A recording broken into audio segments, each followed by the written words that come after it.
வணக்கம் நண்பர்களே. உலகம் சொல்லலாம், நீங்கள் எப்படி இருக்கிறீர்களோ அப்படியே இருங்கள் என்று. ஆனால் சாணக்கியர் சொல்கிறார், யார் அப்படியே இருக்கிறாரோ அவர் ஒருபோதும் பெரியவராக முடியாது. உண்மை என்னவென்றால், உங்கள் வாழ்க்கை பழக்க வழக்கங்கள் முடிவுகள் குறித்து நீங்கள் திருப்தி அடையவில்லை என்றால் உலகத்திடமிருந்து மரியாதையை எதிர்பார்க்க முடியாது. அதனால உங்களை நீங்களே மேம்படுத்துங்கள். உங்களை மேம்படுத்துங்கள். உங்கள் ஆளுமையையும் உங்கள் திறமையையும் வளர்த்துக் கொள்ளுங்கள். இல்லையெனில் நீங்கள் உங்களை நடத்துவது போலவே மக்கள் உங்களை நடத்துவார்கள். பணம், காதல், வெற்றி, மரியாதை என்பவற்றுக்காக நாம் எல்லோரும் ஓடுகிறோம். இந்த அனைத்திலும் மிகவும் மென்மையான, விலை மதிப்பற்ற, ஆனால் சக்தி வாய்ந்தது மரியாதைதான். மரியாதையை வாங்க முடியாது, கேட்க முடியாது, அதை சம்பாதிக்க வேண்டும். நான் கூறப்போகும் 18 விதிகளை உங்கள் வாழ்க்கையில் நடைமுறைப்படுத்துங்கள். உங்கள் மதிப்பு முதல் நாளிலிருந்தே உயரும். முதல் விதி, பேசுவதற்கு முன் முழுமையாக கேளுங்கள். மக்கள் உங்கள் பேச்சை மரியாதையுடன் கேட்க விரும்பினால் முதலில் நீங்கள் அவர்களுடைய பேச்சை மரியாதையுடன் கேட்க வேண்டும். யாராவது பேசும்போது இடையில் குறுக்கிடாதீர்கள். திருத்தம் சொல்லாதீர்கள். உடனடியாக விவாதம் செய்ய பாயாதீர்கள். இந்த சிறிய பழக்கம் உங்களை முதிர்ச்சியுள்ள, திடமான, புத்திசாலியான நபராக காட்டும். யார் ஒருவர் பிறருடைய பேச்சை மனதார கேட்கிறாரோ அவருக்கு அதிக மரியாதை கிடைக்கும். இரண்டாவது விதி, அவமானப்படுத்தும் போது உடனடியாக பதிலளிக்காதீர்கள். அவமானப்படுத்தும் போது பலர் உடனே கோபப்படுவார்கள் அல்லது சத்தமாக பேசுவார்கள். ஆனால் உண்மையான வலிமை அமைதியில் உள்ளது. உங்கள் அமைதியே உங்கள் சக்தி. அவமானத்திற்கு உடனடியாக பதிலளிப்பது முட்டாள்தனம். உங்கள் அமைதியை காப்பாற்றுங்கள். கண்களை நேராக பார்த்து அமைதியாக இருங்கள். அது எதிராளிக்கு உங்கள் சக்தியை உணர வைக்கும். மூன்றாவது விதி, தோற்றம்தான் தன்னம்பிக்கையின் வெளிப்பாடு. மக்கள் உங்களை பார்த்த முதல் பார்வையிலேயே மதிக்க வேண்டும் என்றால் முதலில் உங்கள் தோற்றத்தை சீராக்குங்கள். நேராக நில்லுங்கள். முதுகெலும்பை நேராக்கி தோள்களை பின்னுக்கு தள்ளுங்கள். கழுத்தை உயர்த்தி சற்றே பின்னோக்கி வையுங்கள். நடக்கும்போது சற்றே வேகமாக நடக்கவும். முதல் பார்வையில் வலிமை காட்டுங்கள். உங்களுடைய தோற்றமே மரியாதையை உருவாக்குகிறது. நான்காவது விதி, யாரும் பெரியவர் இல்லை, அனைவரும் சமம் என்ற மனப்பான்மை. உலகில் உள்ள அனைவரும் உங்களைப் போலவே மனிதர்கள்தான். நீங்கள் அவர்களை சிறியவர்களாக நினைத்தால் எதிராளியும் உங்களை சிறியவராகவே பார்ப்பார்கள். ஆனால் நான் எப்படியோ அதே போலவே மற்றவர்களும் மனிதர்களே என்று நீங்கள் நினைத்தால் அப்போது தானாகவே ஒருவித தைரியம் உங்களுக்கும் தோன்றும். அதே நேரத்தில் தானாகவே உங்களுடைய தன்னம்பிக்கையும் உயரும். ஐந்தாவது விதி, உங்கள் மதிப்பை உயர்த்தும் ஆடைகளில் முதலீடு செய்யுங்கள். உலகம் உங்களை மதிக்க வேண்டும் என்றால் முதலில் உங்கள் தன்னம்பிக்கையில் முதலீடு செய்ய வேண்டும். உங்கள் தோற்றத்தை உயர்த்தும் தரமான ஆடைகளை அணியுங்கள். ஆடை என்பது வெறும் அலங்காரம் அல்ல, அது உங்கள் ஆளுமையை வெளிப்படுத்தும் சக்தி. ஆறாவது விதி, மெதுவாக, கவனமாக பேசுங்கள். பேசும்போது மெதுவாக யோசித்து பேசுங்கள். இடைவெளி கொடுத்து வார்த்தைகளுக்கு எடை கொடுங்கள். மேலோட்டமாக பேசுபவர்களிடம் பதட்டம் இருக்கும். ஆனால் அமைதியாக பேசுபவர்களின் வார்த்தைகளின் தாக்கம் ஆழமாக இருக்கும்.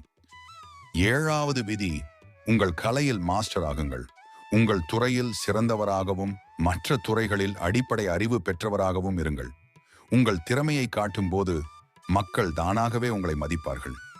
எட்டாவது விதி, உங்களை பார்த்து நீங்களே சிரித்துக் கொள்ள கற்றுக்கொள்ளுங்கள். உங்கள் தவறுகளை மறைக்க வேண்டியதில்லை. உங்கள் பலவீனங்களை மறுக்க வேண்டியதில்லை. உங்கள் வாழ்க்கையில் நடந்த வேடிக்கையான, அவமானமாக தோன்றிய தருணங்களை நீங்களே சிரித்து ஏற்றுக்கொள்ள முடிந்தால் அதை பார்த்த எதிராளி ஒரு விஷயத்தை உடனே புரிந்து கொள்வான். இந்த மனிதனை காயப்படுத்த முடியாது, இவன் உள்ளுக்குள் உறுதியானவன் என்று. ஏனென்றால் தன்னை தானே சிரித்துக் கொள்ள தெரிந்தவன் உலகத்தின் கேலியை கண்டு பயப்பட மாட்டான். தன்னை வென்றவன் எதிராளியை குறித்து கவலைப்படவே மாட்டான். ஒன்பதாவது விதி, பலவீனங்களை வெளிப்படுத்தாதீர்கள். உங்கள் உண்மையான பலவீனங்களை யாரிடமும் சொல்லாதீர்கள். அது உங்கள் மரியாதையை, தன்னம்பிக்கையை, எதிர்காலத்தை பாதிக்கும். 10வது விதி, மரியாதை கொடுங்கள், அது திருப்பி வரும். முதலில் மற்றவர்களுக்கு மரியாதை கொடுக்க வேண்டும். பிறருடைய முக்கியத்துவத்தை உணர்ந்து அவர்களுக்கு மரியாதை கொடுக்கும்போது அதே மரியாதையை அவர்கள் உங்களுக்கு திருப்பி தருவார்கள். 11வது விதி, குறைவாக பேசுங்கள், அதிகம் செய்யுங்கள். மிகவும் பேசாமல் உங்கள் செயல்கள் பேசட்டும். காலப்போக்கில உங்கள் மரியாதை நீடிக்கும். 12வது விதி, அமைதிதான் உச்ச அதிகாரம். உங்கள் மீது அதிகாரம் செலுத்துபவன் உங்களை கோபப்படுத்தக்கூடியவன் தான்.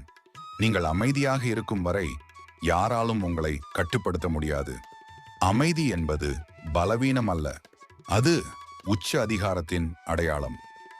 13வது விதி, அனைவருக்கும் எல்லாவற்றையும் விளக்க வேண்டாம். நீங்கள் யார் என்பதை ஒவ்வொருவருக்கும் நிரூபிக்க வேண்டிய அவசியம் இல்லை. உங்களை புரிந்து கொள்ளும் அளவுக்கு ஒருவரின் அறிவு இல்லை என்றால் அவரிடம் விளக்கம் கொடுப்பது உங்கள் சக்தியை வீணடிப்பதற்கு சமம். புரிந்து கொள்ள இயலாதவர்களுக்கு விளக்கம் கொடுப்பது நேர விரயம். 14வது விதி, உங்களை அணுகுவது ஒரு பிரிவிலேஜாக இருக்க வேண்டும். எல்லோருக்கும் எளிதில் கிடைக்கும் மனிதன் எப்பொழுதும் மதிக்கப்பட மாட்டான். உங்கள் நேரம், உங்கள் கவனம், உங்கள் நட்பு அனைத்துக்கும் ஒரு மதிப்பு இருக்க வேண்டும். நீங்கள் எல்லோருக்கும் எப்போதும் கிடைக்கும் போது உங்களுடைய சிறப்பு எவருக்கும் புரியாது. ஆகையால் உங்களை மதிக்க தெரிந்தவர்களுக்கே உங்கள் அருகாமை கிடைக்கட்டும். 15வது விதி, உங்கள் இல்லாமை பேசப்பட வேண்டும். நீங்கள் இல்லாத இடத்தில் உங்கள் மதிப்பு பேசப்பட வேண்டும்.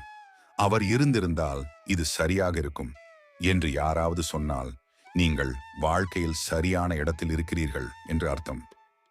16வது விதி, அதிகம் நல்லவனாக இருப்பதும் ஒரு தவறு. எல்லாவற்றையும் பொறுத்துக் கொள்கிறவன் பெரியவன் இல்லை, பயன்படுத்தப்படுகிறவன்.